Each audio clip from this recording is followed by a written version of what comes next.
Welcome back. So I cheated on you a little bit here. I actually did most of this step of the process without you watching. I got carried away. It was too much fun, and so I did it without you. Okay, the last step, and again, if you want to see 200E, of course, go to Facebook. I'm sorry, I say the wrong thing all the time. Go to YouTube. And look for Dan Nelson Art, and you can see, of course, the missing segments that you're not getting here on Facebook.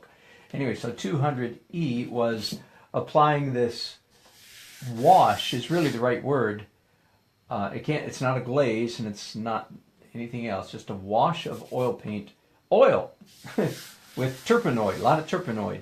So it dried very quickly, and then I've been erasing. Now, Chris or CF Payne, when he does his, he says he does all the well, I don't know what he says, but all he lets us know is that he does erasing with a kneaded eraser.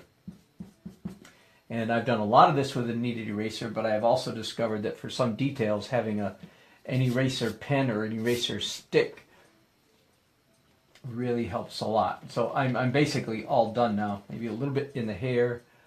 And again, the reason that a negative approach to painting works so well is because you look at the image, in this case this photograph, right?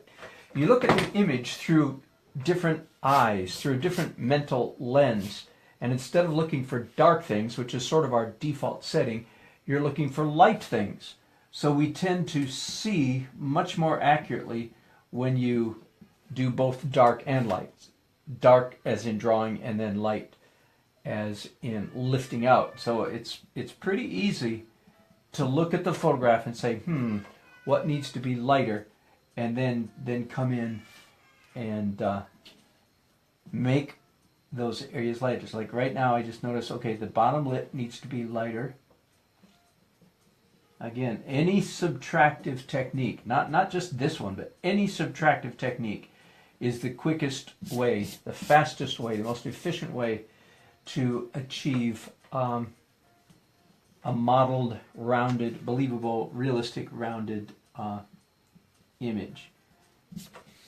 So I'm going to look just a few more minutes, see if there's any, not so much detail, I don't think, as overall large areas that need to be lighter. Yeah, this area of the beard. This area of the beard right here. There we go. So again, I'm using erasers to lift off an oil wash of all the crazy things. That is just unheard of, I want to say. That's ridiculous. What fun. Fun, fun, fun. Fun to do things that are ridiculous. Unheard of. So thanks again to CF Payne for this technique. Now, let me tell you, this is going to be a very short video. Let me tell you, I'm anxious to get on. Let me tell you the next one. The next step is I'm going to take this downstairs and I'm going to spray it outside with this horrible smelling stuff called lacquer matte. Lacquer matte. And it's not exactly what CF Payne uses. I will try to find what he uses and order, see if I can find it online and order some. But I think it's very similar to what it's a very, very, very toothy fixative. A lot rougher than, say, a typical workable fixative. Much, much rougher than that.